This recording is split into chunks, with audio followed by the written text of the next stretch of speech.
বন্ধুরা, আমি আজকে নিয়ে এসেছি একটি সবজি ভাজি রান্না নিয়ে। এই ভাজিটি করতে যে সবজিগুলো আমি ব্যবহার করছি তা হলো সিম, গাজর, আলু, পেঁয়াজকলি, এক মুঠো রসুন, আর নিয়েছি পুরাতন পেঁয়াজের কিছু অঙ্কুর বের হয়েছে, সেই অঙ্কুরগুলোকে কেটে নিয়েছি। এগুলো সমস্ত সবজি আমি একত্রে দিয়ে দিব।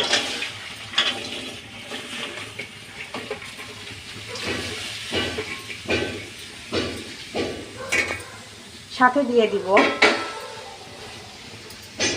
এক মুঠো মরিচ। যে যেমন ঝাল খাবে তেমনভাবেই মরিচগুলো দিবেন। আর দিয়ে দিব এক মুঠো পেঁয়াজ।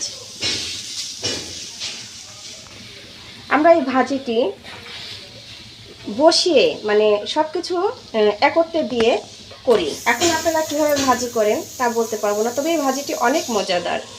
দিয়ে দিলাম এক চামচ হলুদের গুঁড়া, দিয়ে দিব স্বাদ মতো লবণ। ভাজিটি করব আমি সরিষার তেল দিয়ে।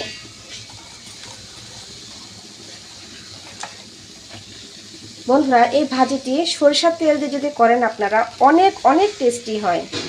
এটাকে কোনো রকম কষানোও লাগবে না, জাস্ট দিয়ে খুন্তি দিয়ে এভাবে মেখে দিবেন। সাথে আর একটা উপকরণ দিবেন, সেটা হলো পাঁচ মশলা, আমরা বলি পাঁচ ফোড়ন।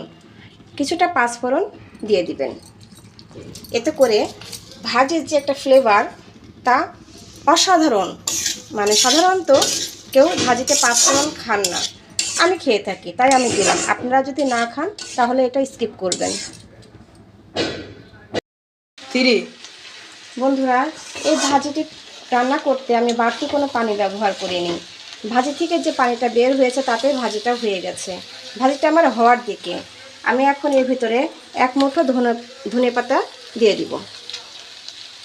নামানোর আগ মুহূর্তে ধনে পাতাটা দিতে হবে। দেখুন বন্ধুরা, ভাজিটি কত কালারফুল হয়েছে, খেতেও অসাধারণ লাগবে।